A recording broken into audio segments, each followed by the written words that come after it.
révélation, ton retour. Bonjour à tous, ça va bien? Ah, j'espère que vous avez été choqués par la photo que j'ai mise sur Révélation Bible. J'espère que ça vous a choqué, vous les chrétiens frileux.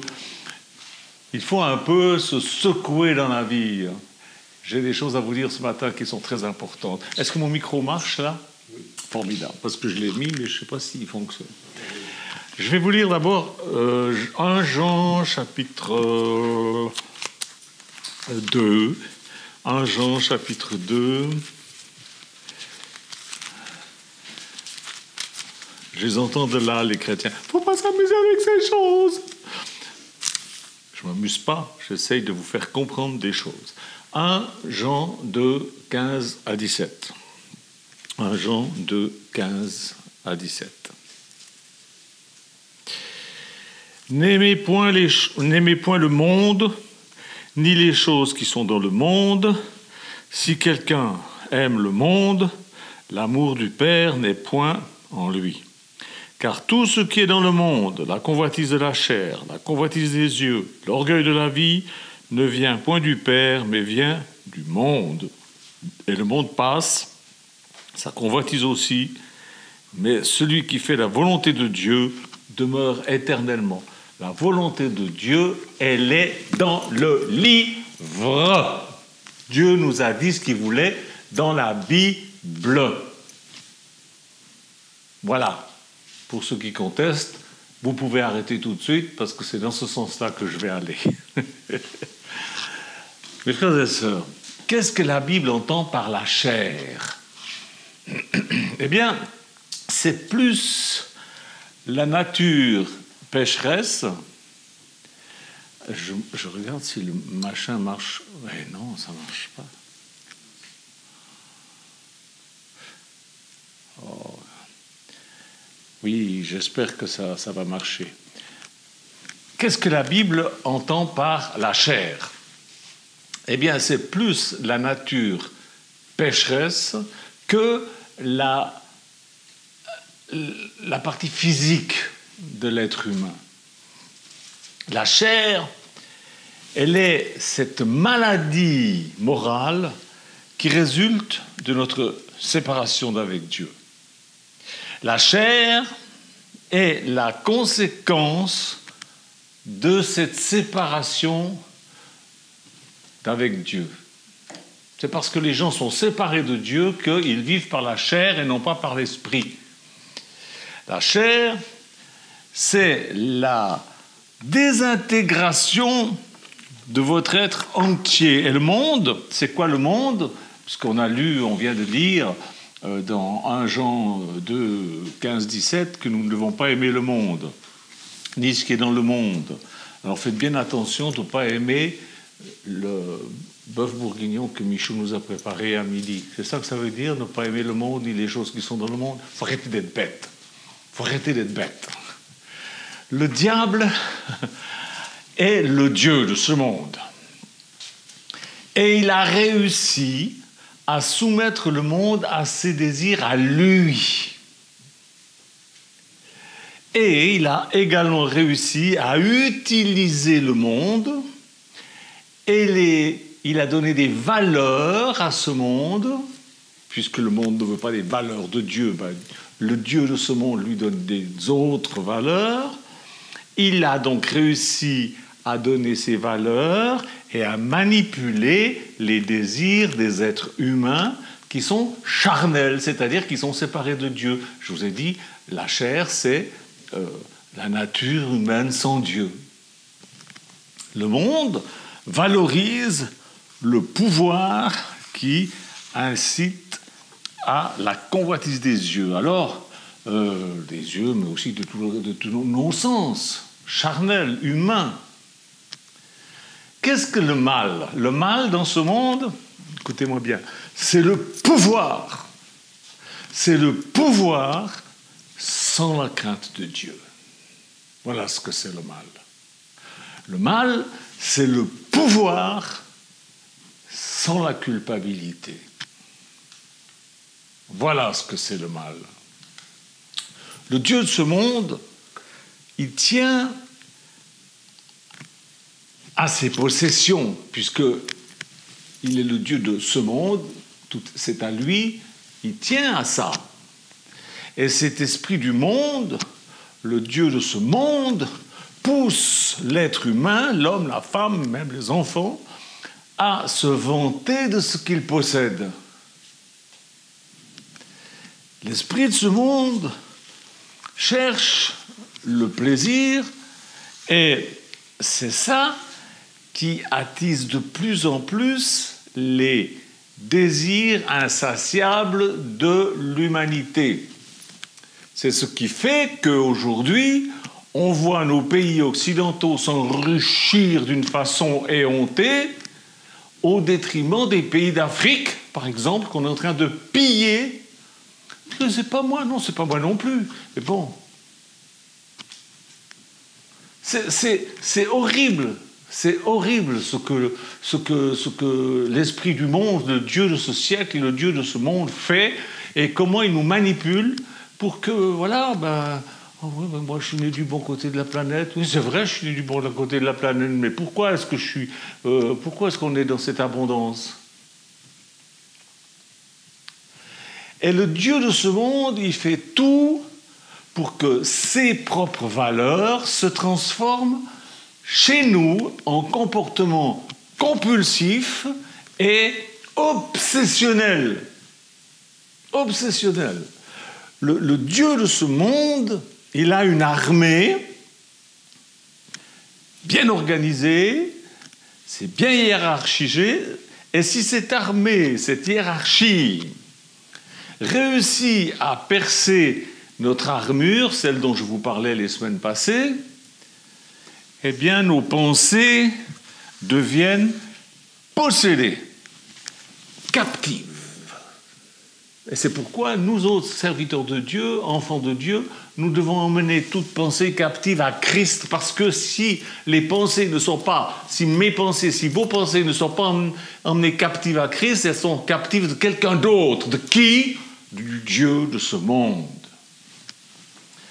Et nous voyons ainsi des milliers de personnes qui cherchent le secours auprès de psychologues, auprès de psychiatres, auprès de médications, auprès de gourous, de magiciens, de toutes sortes de choses, de gens bizarres.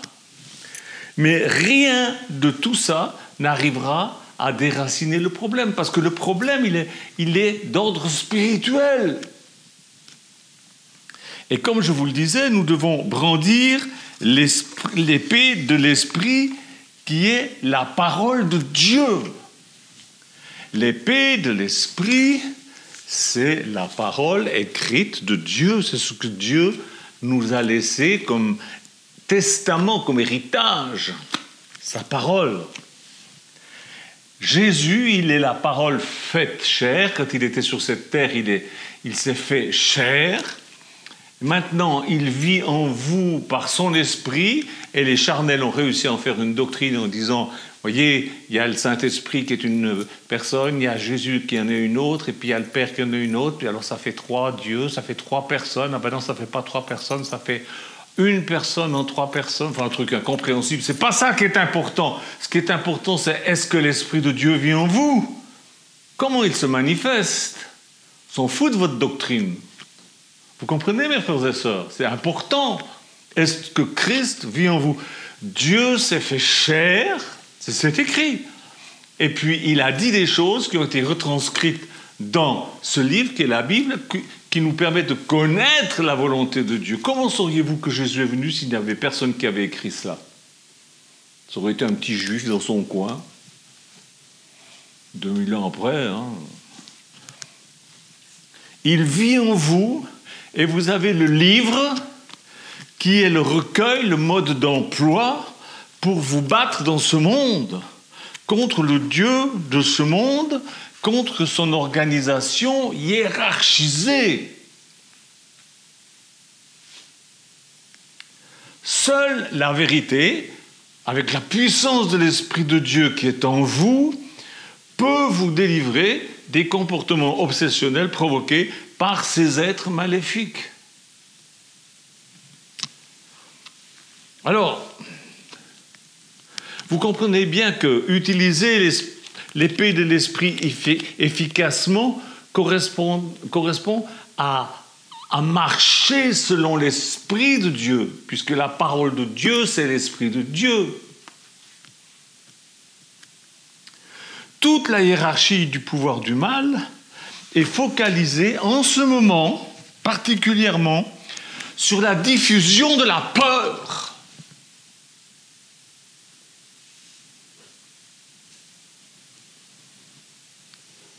Le seul chemin qui vous conduira à la liberté, c'est de chercher les textes sacrés liés à la liberté, qui expliquent comment atteindre cette liberté. La liberté, ce n'est pas le pouvoir de travailler. La liberté, ce n'est pas de pouvoir aller au restaurant, ce n'est pas de pouvoir aller boire une bibine au bistrot, ce n'est pas de pouvoir aller à un concert. Toutes ces choses légitimes, elles sont le produit de la liberté que le diable veut vous voler.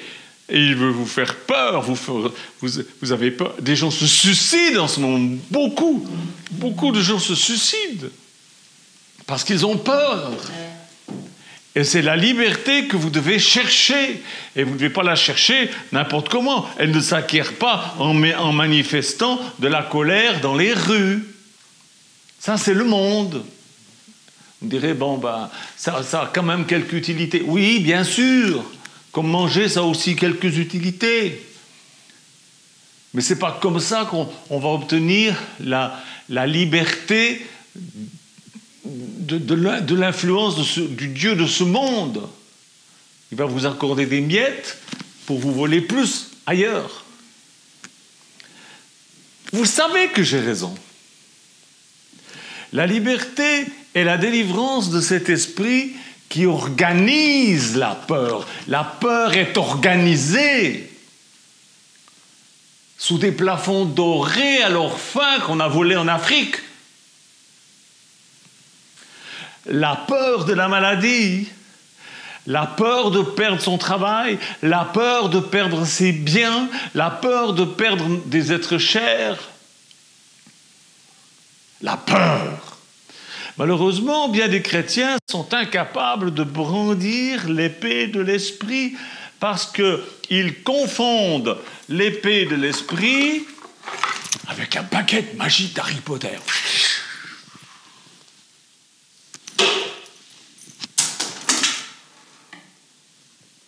Vous n'avez pas à brandir des versets bibliques comme si c'était magique.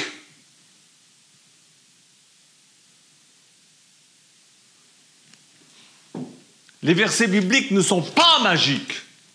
Non. Le secret, c'est que pour que l'esprit se manifeste et manifeste sa puissance, votre esprit humain, il doit être uni à la vérité de la parole écrite de Dieu. Voilà ce que c'est. Par une soumission, par une obéissance volontaire, authentique.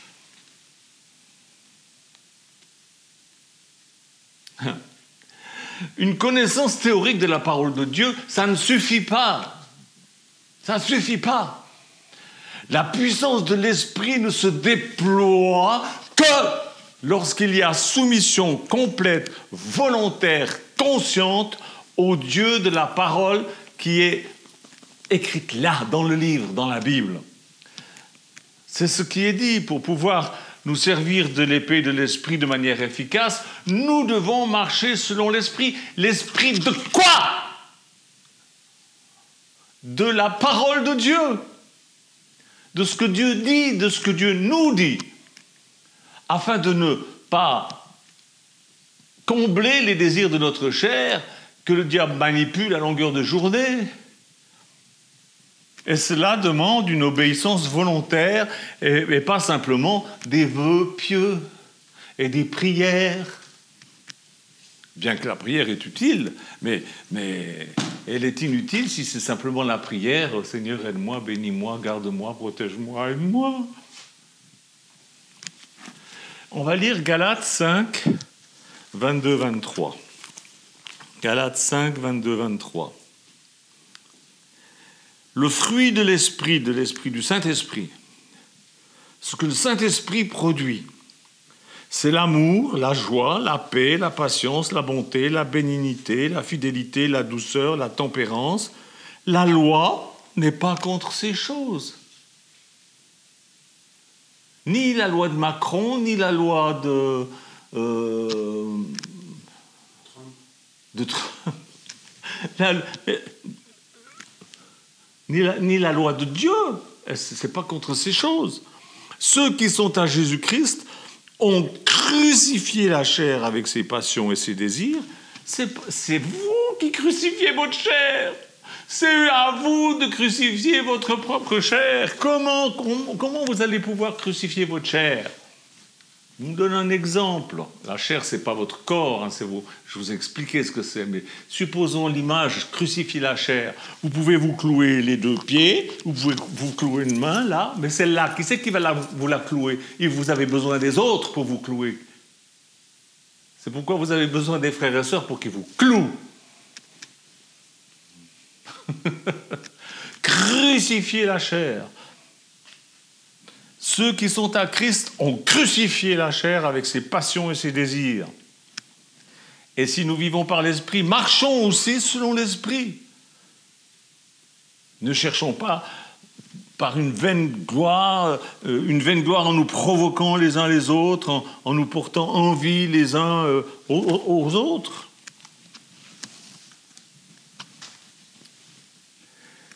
Quand l'Esprit de Dieu demeure en vous, c'est parce que vous lui êtes soumis. Actes chapitre 5, verset 32 nous dit « Nous sommes témoins de ces choses, de même que le Saint-Esprit que Dieu nous a donné et a donné à ceux qui lui obéissent. » Vous n'obéissez pas. Ce n'est pas le Saint-Esprit qui vous anime. C'est votre bonne volonté.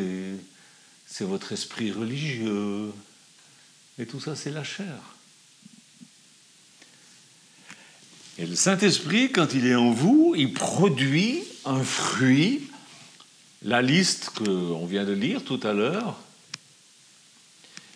Et chaque élément du fruit de l'Esprit se réfère à des commandements bibliques. Par exemple, l'amour. Le fruit de l'Esprit, c'est l'amour. L'amour, il y a un commandement. Aime ton prochain comme toi-même. C'est un commandement. On n'aime pas. J'adore ces chanteurs et ces chanteuses qui disent « L'amour s'en va ». Ou alors « L'amour, c'est comme une cigarette, ça s'envole comme la fumée ». C'est quoi ça? C'est pas l'amour. Il ne parle pas d'amour, là. Il parle de sentiments, il parle de niaiserie, il parle de chair, il parle d'attirance de la chair. Il ne parle pas de l'amour. L'amour, c'est un commandement de Dieu. Tu dois aimer en tout temps, tout le temps, jusqu'au bout.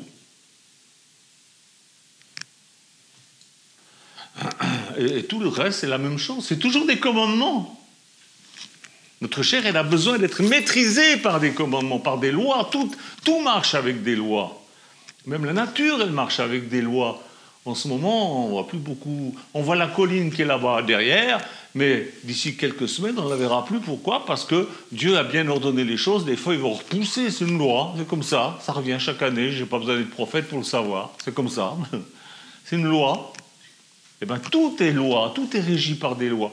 Il n'y a que l'homme qui ne veut pas obéir aux lois. C'est quand même terrible.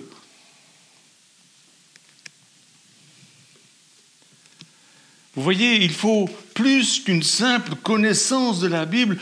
Nous devons être des gens engagés avec Dieu, contre le Dieu de ce monde.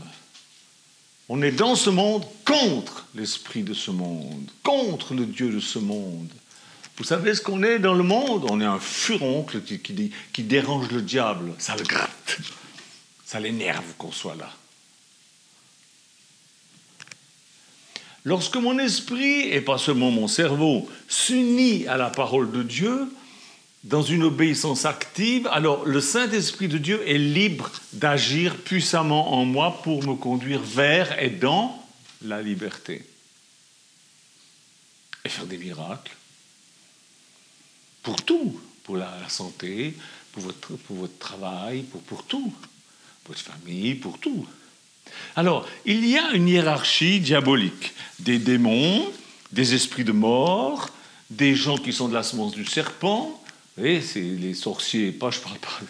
Je parle pas de la sorcellerie genre Harry Potter pour les gamins. Je parle des vrais sorciers, des mages, des gens qui parlent aux morts, qui font. Je vous parle de vaudou, je vous parle de. Mais vous en avez en France plein. Vous savez, il y en a plein. Et moi, j'en connais à Cahors qui sont bien placés. Des gens, vous diriez jamais, mais si vous parlez un peu avec eux, vous apercevez que c'est des sorciers. Et ils vous le disent. Pas donner de nom, mais mon épouse et moi, un chéri, nous connaissons. Des gens inconvertis font aussi partie de cette hiérarchie.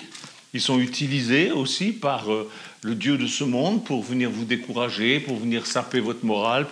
Et puis vous avez des chrétiens charnels qui sont là aussi dans cette hiérarchie pyramidale du diable. Le diable est en haut, puis tout en dessous, c'est les chrétiens charnels. Les plus bêtes de bêtes qu'on connaisse. Mais il y a aussi une hiérarchie dans le royaume de Dieu. Des archanges, des anges, des hommes et des femmes envoyés de Dieu, des ministres qui gèrent l'Église de Jésus-Christ selon les Écritures, des intercesseurs, des gens qui ont des dons surnaturels. Bon. Mais tous ont un point commun, s'ils font partie de la hiérarchie de Dieu, Dieu en haut, c'est encore pyramidal, hein? Eh bien, ce point commun, c'est qu'ils sont soumis à l'esprit de la parole écrite de Dieu. Un prédicateur qui vient vers vous et qui vous dit « Le Seigneur m'a montré par son esprit, alors que j'étais en prière, que si vos enfants sont morts, c'est parce qu'ils méritaient une meilleure famille, ils ont été réincarnés ailleurs. » Eh bien, vous pouvez être sûr que ce prédicateur, c'est soit un esprit du diable, soit un imbécile. Et j'en connais.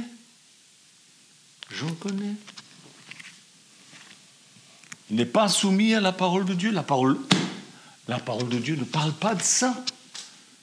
Alors le Saint-Esprit ne peut pas parler de ça, parce que le Saint-Esprit ne contredit jamais ce qui est écrit.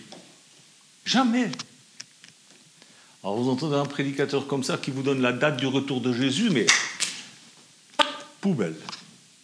Perdez pas votre temps. N'écoutez pas ça. Jésus a dit, nul ne sait ni le jour ni l'heure. Vous direz, oui, mais Michel, t'as mal compris parce que l'interprétation du Saint-Esprit... Tais-toi, je veux rien savoir. Nul ne sait ni le jour ni l'heure. Point. Non, mais c'est qui a raison? C'est Jésus ou bien ces espèces de prophètes à la noix de coco? S'ils ne sont pas soumis aux Saintes Écritures, ils sont tout simplement dans le mauvais camp. Ils sont dans le mauvais camp. De toute façon, ils sont et ils seront victimes du mal, c'est-à-dire du pouvoir maléfique du Dieu de ce monde. Même si pendant un temps ça a l'air de marcher, ils pourront avoir l'apparence de la piété. Ah, ils font des cravates. Ça, ou alors des petits cols blancs, ou alors des grandes robes pourpres avec de la dentelle, et puis des chaussures Prada, et avoir l'apparence de la piété. Oh oui, soyez bénis. Oh, gloire à Jésus, que le Saint-Esprit vous accompagne, mon frère, ma sœur. Oh, alléluia, merci Jésus. Ils ont l'air tellement saints, n'est-ce pas? Mais s'ils renient ce qui fait la force de la piété, ben ils iront tout droit à la destruction. Allez, on va lire 2 Timothée 3,15. 2 Timothée 3,15. Dès ton enfance, tu connais les saintes lettres qui peuvent... Est-ce que c'est ça? Non, c'est 3,5, excusez-moi. On va lire déjà depuis le début. 2 Timothée 3,1. Sache que dans les derniers jours, il y aura des temps difficiles, car les hommes seront égoïstes, amis de l'argent, fanfarons, hautains, blasphémateurs, rebelles à leurs parents, ingrats, irreligieux, insensibles, déloyaux, calomniateurs, intempérants, cruels, ennemis des gens de bien, traîtres, emportés, enflés d'orgueil, aimant le plaisir plus que Dieu, ayant l'apparence de la piété, mais reniant ceux qui ont fait la force. Éloigne-toi de ces gens-là. Il en est parmi eux qui s'introduisent dans les maisons et qui captivent des femmes d'un esprit faible et borné, chargés de péché, agités par des passions de toute espèce, apprenant toujours et ne pouvant jamais arriver à la connaissance de la vérité. De même que Jeannès et Jambres s'opposèrent à Moïse, de même ces hommes s'opposent à la vérité, étant corrompus d'entendement, réprouvés en ce qui concerne la foi, mais ils ne feront pas de plus grands progrès, car leur folie sera manifestée pour tous, comme fut celle de ces deux hommes. Pour toi, tu as suivi de près mon enseignement, ma conduite, mes résolutions, ma foi, ma douceur, ma charité, ma constance, mes persécutions, mes souffrances. À quelle souffrance n'ai-je pas été exposé, etc., etc. Et ensuite, il dit, dès ton enfance, tu connais les saintes lettres qui peuvent te rendre sage à salut par la foi en Jésus-Christ. Toute l'écriture est inspirée de Dieu et utile pour enseigner, pour convaincre, pour corriger, pour instruire dans la justice, afin que l'homme de Dieu soit accompli et propre à toute bonne œuvre. Ce texte a-t-il besoin d'interprétation? Ce texte a-t-il besoin d'être expliqué? Il parle de lui-même. Renier ce qui fait la force de la piété, c'est avoir une intelligence pervertie, c'est être disqualifié en ce qui concerne la foi. Et la foi sans les œuvres est morte. Ils peuvent dire Jésus, ils peuvent dire j'ai la foi, la foi sans les œuvres est morte. C'est mort. C'est du blablabla. Abandonnez ces gens et abandonnez aussi les guenilles de l'apparence de la piété. Que Dieu pardonne la conduite dans l'Église, que Dieu pardonne nos négligences, nos manquements, que Dieu pardonne son peuple d'être satisfait de sa petite vie chrétienne. Que Dieu pardonne. Que Dieu pardonne ceux qui sont dans l'illusion qu'ils font partie, n'est-ce pas, de la véritable et seule Église de Jésus-Christ sur la terre, parce que vous en avez encore des gens qui croient ça.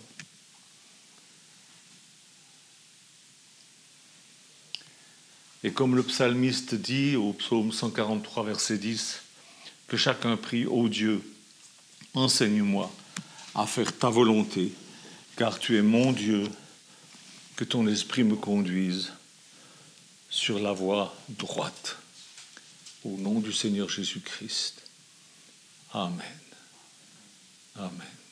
Dieu vous bénisse. Dieu vous bénisse. Au revoir.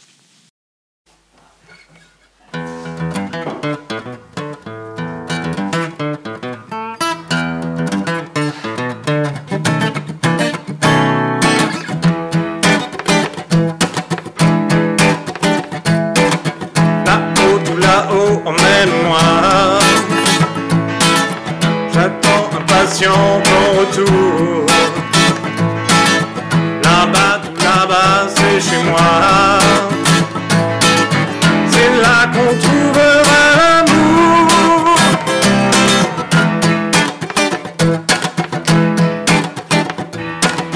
Je ne veux pas me contenter de t'attendre. Enseigne-moi tes lois. Ta parole est pour moi si tendre.